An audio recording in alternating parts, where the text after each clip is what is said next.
Morning, welcome to Amulya's kitchen and blogs. ఎలా ఉన్నారు అందరూ? నేనైతే చాలా బాగున్నాను. మీరు ఎలా ఉన్నారు? సండే ఏమేమి చేసుకున్నారు మీరు స్పెషల్గా నాతో షేర్ చేయండి. అలాగే ఈరోజు బ్లాగ్ ఎంజాయ్ చేయండి. ఈరోజు ఒక సింపుల్ హెయిర్ స్టైల్ మీకు చూపిస్తున్నాను, అది కూడా రిక్వెస్ట్ వీడియో. సో అందుకోసం అని చెప్పేసి ఈరోజు ఒక చాలా సింపుల్ వీడియో. ఇది తెలుసు కదా మీకు, బనానా క్లిప్స్. ఇవి నేను ఎలా పెట్టుకుంటున్నాను అని చూపించమన్నారు కదా, నేను చూపిస్తాను దాన్ని. చాలా సింపుల్ అది. ఫస్ట్ మనం హెయిర్ని కోంబ్ చేసుకోవాలి నీట్గా. మన ఇయర్ ఉంటుంది కదా, ఇక్కడ పైనుంచి తీసుకోవాలి.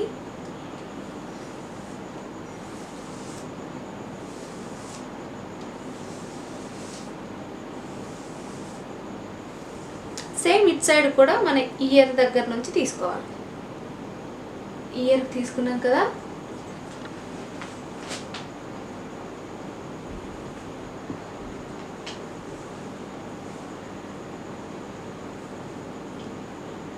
ఇటు నుంచి స్ట్రైట్గా ఇలా తీసుకోవాలి. ఇటు నుంచి స్ట్రైట్గా ఇలా తీసుకోవాలి.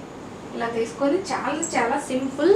ఇప్పుడు బనానా క్లిప్ ఉంది కదా, ఇది లోపలికి వెళ్ళిపోవాలి, ఇది పైకి ఉండాలి. అప్పుడైతే మనకు నీట్గా ఉంటుంది అన్నమాట. నేను చూపిస్తాను, మీకు తెలుస్తుంది.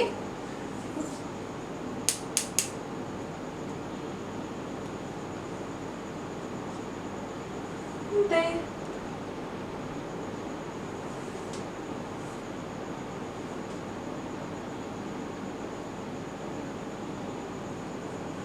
ఒక పఫ్ లాగా, అంటే ఒక పఫీ లాగా ఇలా వస్తుంది, బంప్ లాగా. సో బాగుంటుంది ఇలాగా. ఇలా పెట్టుకోవడం అంత రాంగ్ ఉండదు. చూడండి, వేరియేషన్ తెలుస్తుంది. ఇలా పెట్టుకుంటే రాంగ్,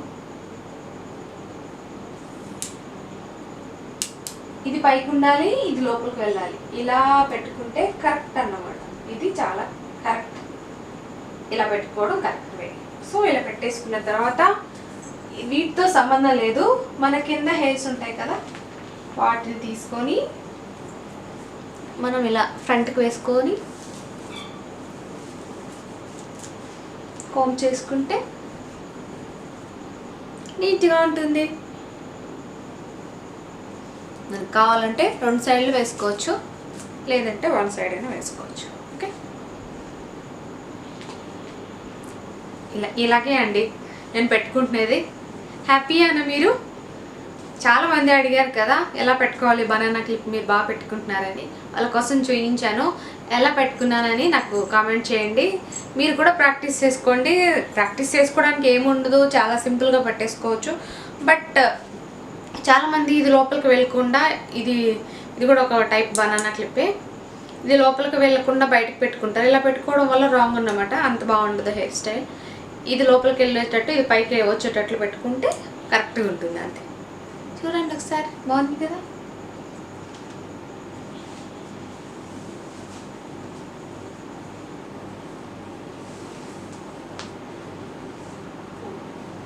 ఇదే ఇలాగే బనానా క్లిప్ పెట్టుకుంటాను. ఇలాగే పెట్టుకోవాలి. ఓకేనా, చాలా బాగుంటుంది ఇలా పెట్టుకుంటే. బాయ్. ఈరోజు మనం రెసిపీలోకి వెళ్ళిపోదాం. ఏమేమి చేస్తున్నాను ఏంటవన్నీ నేను కిచెన్కి వెళ్ళి షేర్ చేస్తాను మీకు. ఓకేనా, bye. Hello friends, good morning. Welcome to Amulya's kitchen and blogs. మరొకసారి గుడ్ మార్నింగ్ మీ అందరికీ. ఓకే, ఈరోజు నేను మటన్ చాలా సింపుల్గా, అలాగే దాంట్లోకి కాంబినేషను ఆలూతోటి సూపర్ ఉంటుంది. ఆలూ విత్ మటన్ కర్రీ ఎలా చేసుకోవాలి అది చాలా సింపుల్ వేలో నేను చూపించాను ఈరోజు. ఓకే, మీకు కనుక ఇష్టమైతే ఒకవేళ ట్రై చేయండి డెఫినెట్లీ. అలాగే ఈరోజు నా సండే వర్క్, మార్నింగ్ లెగ్సాం. టిఫిన్ ఈరోజు ఏమంటారు, ఇడ్లీ చేసుకొని తినేసాం. లాస్ట్ ఉంటే బ్యాటర్, అది అయిపోయాక ఇంకా ఈరోజు మళ్ళీ ఇడ్లీకి, రేపటికి పిల్లల స్కూల్కి రేపటికి ఇడ్లీకి ఈరోజు నానపెట్టాను బియ్యం. ఇడ్లీ దోశకి నానపెట్టేశాను. అది గ్రైండ్ చేసుకోవాలి. నైట్ వర్క్ ఉంది అన్నమాట, అది ఉంది. మళ్ళీ ఈరోజు ఇంకా కర్రీ చేసుకొని నైట్ చపాతీ చేసుకొని తినేస్తాం. సో అవన్నీ వర్క్లు ఇప్పుడు పని చేసేసుకోవాలి. తర్వాత ఈవినింగ్ ఏం చేస్తానో స్నాక్స్ నాకైతే ఐడియా లేదు. ఈరోజు సండే అయితే ఎక్కడికి వెళ్ళలేదు, ఇంట్లోనే ప్రేయర్ పెట్టేసుకొని వాక్యం లైవ్లో చూసాము. ఈ మధ్య హరి వెళ్తున్నారు, మేము ఇంట్లోనే చూసేస్తున్నాము వాక్యం. లైవ్ వస్తుందన్నమాట. కల్వర్ టెంపుల్లో ఏ లైవ్ అయితే జరుగుతుంటుందో ఆ లైవ్ మనం ఇంట్లో కూర్చొని చూడొచ్చు. సో ఆ లైవ్లో చూసాం, ఇంకా అందరం వెళ్ళలేదు. ఓకే, మనం రెసిపీలోకి వెళ్ళిపోదాం. ఈరోజు మీరు ఏమేమి చేసుకుని తిన్నారో నాకు కామెంట్ చేయండి, ఓకేనా? ఇంకెందుకు కలుస్తాం, రెసిపీలోకి వెళ్ళిపోదాం. ఎలా చేస్తున్నానో చూడండి. చాలా చాలా సింపుల్ ఈరోజు నా మెనూ. ఆలు మటన్ చేశాను కదా. యాక్చువల్లీ ఈరోజు ఏదైనా సాంబారు పప్పు ఏదో చేసుకుందాం అనుకున్నాను, బట్ లవ్లీ ఒప్పుకోలేదు మటన్ తీసుకోరండి అని. సరే అని పిల్లల కోసం పావు కిలో తెచ్చుకొని వాళ్ళిద్దరి కోసం వండాం. అందుకోసమే దాంట్లో ఆలు యాడ్ చేశాను, కొంచెం బాగుంటుందని. సో అది చేశాక తర్వాత ఇంకా రసం పెట్టాను, అంతే. అన్నం చేసుకొని కర్రీ, రసం, పెరుగు, అంతే. లంచ్ అయిపోయింది మాది. లంచ్ అలా ప్రిపేర్ చేసేస్తాను ఫటాఫట్ మని. తర్వాత ఇంకా నైట్ కర్రీ ఉంటుంది కాబట్టి చపాతీ చేసుకుని తినేస్తే సండే అయిపోతుంది.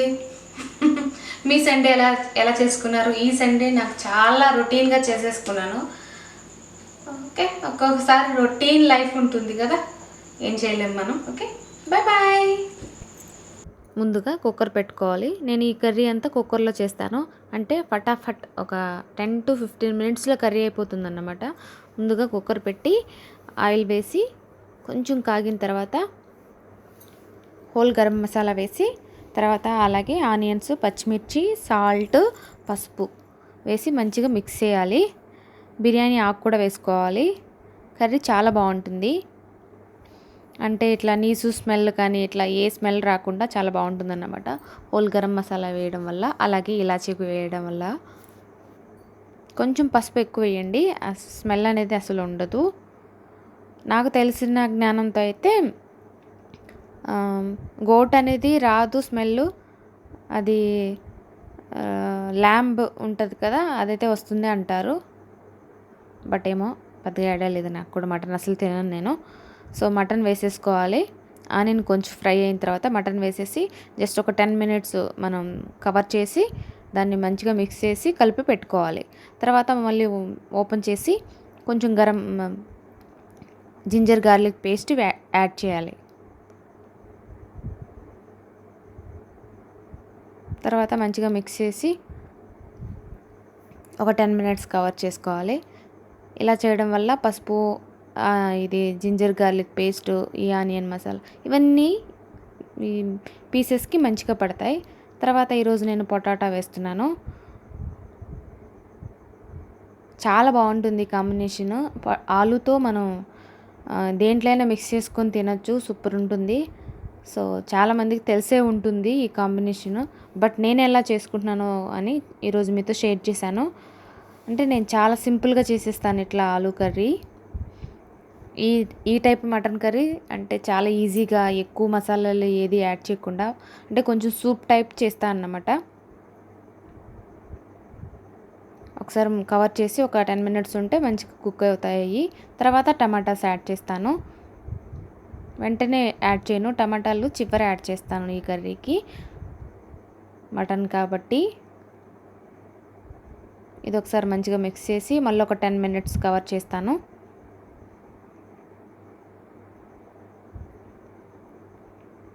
ఒక 10 మినిట్స్ అయిన తర్వాత మళ్ళీ ఓపెన్ చేసి మసాలాలు యాడ్ చేస్తాను. మసాలా అంటే ఏది ఎక్కువ యాడ్ చేయండి దీనికి, ఓన్లీ గరం మసాలా, ధనియా పౌడర్, అలాగే కారం.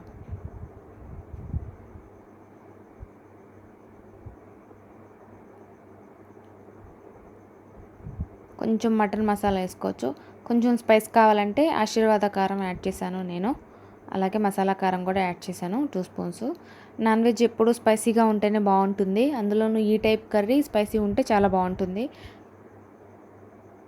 సో ఇప్పుడు జస్ట్ మిక్స్ చేసి సరిపడా వాటర్ యాడ్ చేసుకుంటున్నాను. అంటే మీకు ఏ టైప్ సూప్ కావాలో ఆ టైప్ మీరు వాటర్ యాడ్ చేసుకోవచ్చు.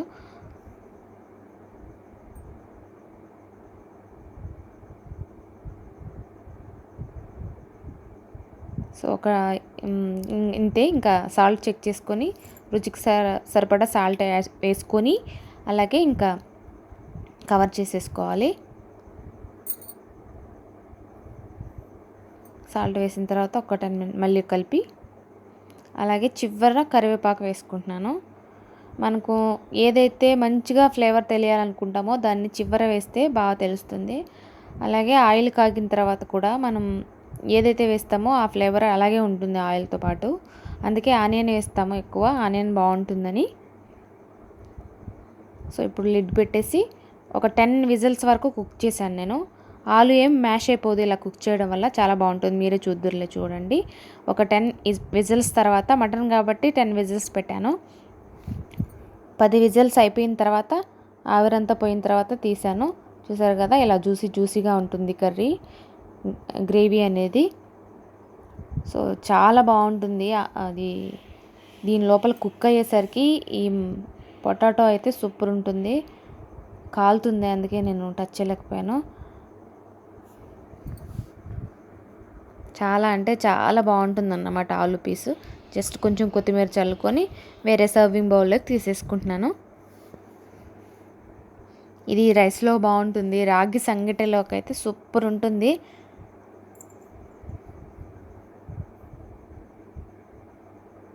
చూసారు కదా, కరెక్ట్గా ఒక 10 మినిట్స్లో అయిపోతుంది అన్నమాట కర్రీ. విజిల్స్ కూడా ఫటాఫట్ వచ్చేస్తాయి. అది ఆవిరిపోవడానికి కొంచెం టైం పడుతుంది అంతే. ఈరోజు కర్రీ రెడీ అయిపోయింది. సింపుల్గా చేసేసుకున్నాను మటన్ ఆలు కర్రీ. నేను ఈరోజు రైస్ పెట్టాను, అలాగే రసం పెట్టాను. ఇదే ఈరోజు నా సింపుల్ మెనూ సండే లంచ్ కోసం. తర్వాత నేను ఈరోజు సగ్గుబియ్యం పాయసం చేస్తున్నాను. ఇది రిక్వెస్ట్ వీడియో అండి. సగ్గుబియ్యం ముందుగానే నానపెట్టాను కొంచెం వాటర్లో. చూసారు కదా, ఇలాగా సగ్గుబియ్యం వేసేసుకొని బాగా ఇప్పుడు కొంతమందికి సగ్గుబియ్యం వాటర్లో కుక్ చేసుకోవాలి, తర్వాత మిల్క్ వేసుకోవాలి. నేను ఇక్కడ కొంచెం వాటర్తోనే వేసాను కాబట్టి డైరెక్ట్ మిల్క్ వేసేసాను. కొంచెంసేపు అయిన తర్వాత ఇది కుక్ అవ్వకుండా ఉండడం అంటూ ఏమి ఉండదు, కుక్ అయిపోతాయి. అంటే చాలాసేపు మనం సోక్ చేసి పెట్టాం కాబట్టి. లేదు మీకు అలా ఇష్టం లేదనుకుంటే సగ్గుబియ్యం యాడ్ చేసిన తర్వాత కొంచెం వాటర్ యాడ్ చేసి దాన్ని కుక్ చేసిన తర్వాత మీరు మిల్క్ వేసుకొని మిగిలిన ప్రాసెస్ చేసుకోవచ్చు. నేను సగ్గుబియ్యంతో పాటు వాటర్ వేసాను కాబట్టి కొంచెం మిల్క్ యాడ్ చేశాను తొందరగానే. సగ్గుబియ్యం చాలా ఈజీగా కుక్ అయిపోతాయి దేనిలో అయినా. తర్వాత కొంచెం ఇలాచీ పౌడర్ యాడ్ చేశాను. మనకు వాటర్లో కానీ లేకపోతే మిల్క్లో కానీ ఉన్నంతసేపు సగ్గుబియ్యం కుక్ అయ్యాయని మనకు తెలీదు. గరిటెలో తీసుకొని ఒక 2 మినిట్స్ వెయిట్ చేస్తే అవి కుక్ అయిపోయినట్టు తెలుస్తుందన్నమాట. చూసారు కదా, కుక్ అయిపోయినాయి మంచిగా. చాలా సింపుల్గా అయిపోతుంది. అలాగే షుగర్ చాలా కొంచెం వేసుకుంటాను దీనికి మాత్రం. అంటే క్వాంటిటీ వేసుకోను, 1 కప్పు సగ్గుబియ్యంకి 1 కప్పు అట్లా తీసుకోను. కొంచెం మైల్డ్గా తింటే సగ్గుబియ్యం పాయసం బాగుంటుంది. సో టేస్ట్ అనేది స్వీట్, అందుకోసం కొంచెమే వేసాను అంతే. ఇంకా ఒక 10 to 15 మినిట్స్ వరకు కుక్ చేసిన తర్వాత షుగర్ అంతా మెల్ట్ అయిపోయిన తర్వాత తీసి పక్కన పెట్టేశాను. కొంచెం గీ తీసుకొని దీంట్లో కొన్ని క్యాష్యూ నట్స్ అలాగే కొన్ని కిస్మిస్ యాడ్ చేసి మంచిగా మిక్స్ చేసుకొని, అలాగే గోల్డెన్ బ్రౌన్ కలర్ వచ్చే వరకు మనం ఫ్రై చేసుకోవాలి. ఇది ఫ్రై అయిపోయిన తర్వాత ఇక్కడ పాయసం ఉంది కదా, సగ్గుబియ్యం పాయసం, దానిలో దీన్ని యాడ్ చేసుకోవాలి. మీరు వేడిగా తినాలనుకుంటే తినచ్చు, లేదా కూల్గా తినాలనుకుంటే మీరు ఇది చల్లారిన తర్వాత ఫ్రిడ్జ్లో పెట్టుకొని తర్వాత తినచ్చు. చాలా సింపుల్గా అయిపోయే సగ్గుబియ్యం పాయసం.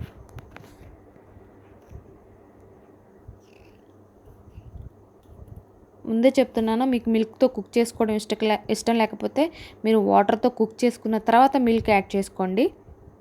ఇది చూడండి, చక్కగా కుక్ అయిపోతాయి. తర్వాత నేను ఈరోజు ధనియా పౌడర్ చేసుకుంటున్నాను.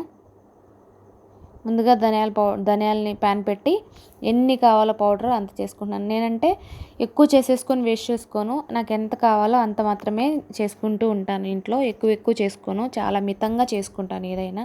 అంటే ఎక్కువ స్టోర్ చేసుకొని తింటే కూడా అంత టేస్ట్ ఉండదు ఏదైనా, అందుకోసమే అప్పటికప్పుడు చేసుకుంటే బాగుంటుంది కాబట్టి. బట్ దీన్ని రోజు చేసుకోలేం కాబట్టి ఒక 2 వారాలకు సరిపడా చేసి పెట్టుకుంటాను. బాగా గోల్డెన్ బ్రౌన్ కలర్ వచ్చే వరకు ఫ్రై చేసి గిన్నెలో వేసి చల్లారిన తర్వాత మనం వీటిని మిక్సీలో వేసుకోవాలి. రూమ్ టెంపరేచర్కి పెట్టేసేయాలి, చల్లారనివ్వాలి.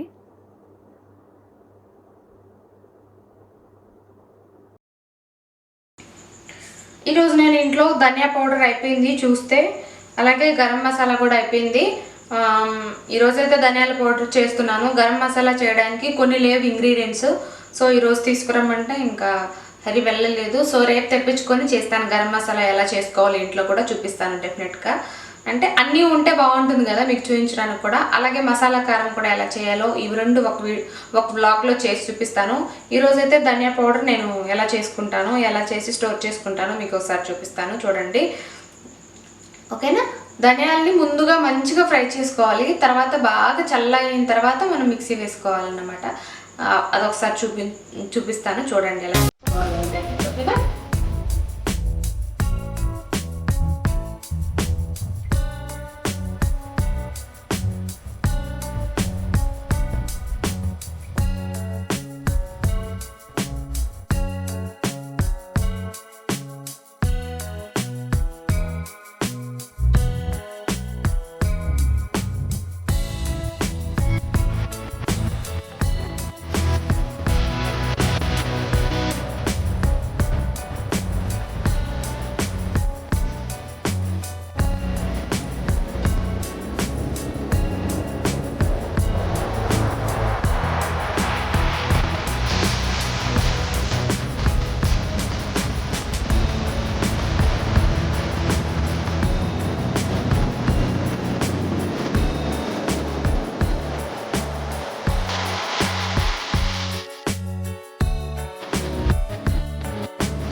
ఈరోజు నేను పల్లీలు కారం ఎలా తయారు చేసుకుంటానో, మేము ఎలా తయారు చేసుకుంటామో చూపిస్తాను. ముందుగా ప్యాన్ పెట్టి ఎండుమిరపకాయలు, అలాగే జీలకర్ర, అలాగే వెల్లుల్లి రెబ్బలు, ఈ మూడింటిని మనం ఆయిల్ వేయకుండా ఫ్రై చేసుకోవాలి. ఇది కొంచెం చల్లబడిన తర్వాత మిక్సీ జార్లో వేసుకొని ఫస్ట్ ఇది కొంచెం మిక్సీ వేసుకోవాలి. నేను ఆల్రెడీ పల్లీలని ఫ్రై చేసుకొని డ్రై రోస్ట్ చేసి పొట్టు తీసి పక్కన పెట్టాను. దీంట్లో కొంచెం సాల్ట్ వేసుకొని మిక్సీ వేసుకోవాలి మనం. ఇలా పౌడర్ అయిన తర్వాత కచ్చా పచ్చాగా అయిన తర్వాత ఇప్పుడు పల్లీలని యాడ్ చేసుకోవాలి. లక్కీకి చాలా చాలా ఇష్టమైన పొడి ఇది. చాలా బాగుంటుంది, చాలా సింపుల్ కూడాను. అలాగే టేస్ట్ కూడా చాలా బాగుంటుంది. ఇడ్లీలోకి బాగుంటుంది, అలాగే దోశలోకి బాగుంటుంది, కుంటు పునుగులు ఏదైనా బాగుంటుంది, బోండా దేనికైనా బాగుంటుంది. ఒకసారి ట్రై చేయండి, మీకే నచ్చుతుంది. సో నేను వారానికి సరిపడా పల్లీలు ఇలా చేసి పెట్టుకుంటాను. ఎందుకంటే మనం డైలీ చేసుకోలేం కదా మార్నింగ్, అందుకోసమని. ఎక్కువ రోజులు చేసి పెట్టుకుంటే కొంచెం కారు వస్తుంది, కాబట్టి ఎక్కువ రోజులు చేసుకోను. జస్ట్ ఒక 1 వీక్ సరిపడా వేసుకుంటాను. ఈ మిక్సీ వేసేసాను, అయిపోయింది. ఇది ఒక గిన్నెలో వేసుకోవాలి, ఎందుకంటే మిక్సీ వేసాం కాబట్టి కొంచెం హాట్గా ఉంటుంది. ఇది ఒక గిన్నెలో వేసి ఆరనివ్వాలి. అలాగే కొంచెం సాల్ట్ వేసుకొని చేత్తో మిక్స్ చేసి, ఇది చేయి పెట్టడం వల్ల పాడైపోవడం ఏమి ఉండదు. మీకు ఇష్టం లేకపోతే స్పూన్తో అయినా మిక్స్ చేసుకోవచ్చు, లేదా సాల్ట్ ముందుగా అయినా రుచికి సరిపడా వేసేసుకోవచ్చు. నిజంగా అండి చాలా బాగుంటుంది రెసిపీ, చాలా టేస్టీగా ఉంటుంది. ఇది కొంచెం గీ వేసుకొని ఇడ్లీతో వేసుకుంటే చాలా బాగుంటుంది. ఇక్కడ నా వాయిస్ నేను అనుకోకుండా డిలీట్ చేశాను, సారీ. నేను డబ్బింగ్ చెప్తున్నది దానికి లిప్ మ్యాచ్ అవ్వకపోవచ్చు, నన్ను ఈరోజు క్షమించేసేయండి. దీక్షిత్కి చాలా ఇష్టమైన పొడి అని చెప్తున్నాను, దేనికైనా బాగుంటుందని చెప్తున్నాను. ఒకసారి అయితే నేను టేస్ట్ చూసి చెప్తాను ఎలా ఉందని. చాలా బాగుంది, కొంచెం స్పైసీ ఎక్కువైంది, బట్ పర్వాలేదు, మేము తినేస్తాం, మాకు అలవాటే. సో చాలా అంటే చాలా కమ్మగా ఉంటుంది. మనం ఏదన్నా ఫ్రై చేసుకుంటాం కదా, దొండకాయ ఫ్రై, వంకాయ ఫ్రై, వాటికి కూడా దీన్ని యూస్ చేయొచ్చు మనం చక్కగా. దాని మీద కూడా మనం ఇది చల్లుకోవచ్చు. Thanks for watching. Please subscribe and support. Bye bye.